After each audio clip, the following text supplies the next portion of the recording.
Čez dan, da te umiri, zvečer, da te dvigne, pravi srednješolec o uporabi prepovedanih drog.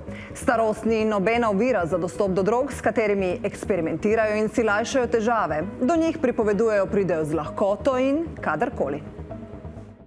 Prek spleta se da vse dobiti in potem ti on, ne vem, naprimer ti eni dostavijo do šole in potem ti tam pri šoli prevzameš, mu daš denar in imaš svoje. Vse.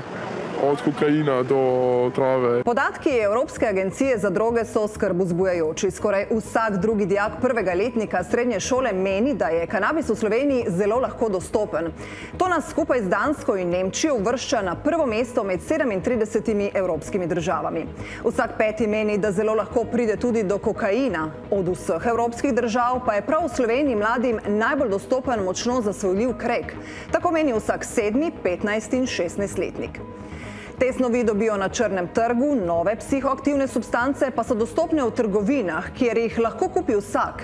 Da bi se izognili strogi regulaciji, jih prodajajo kot okrase, dišave in celo obrazne maske.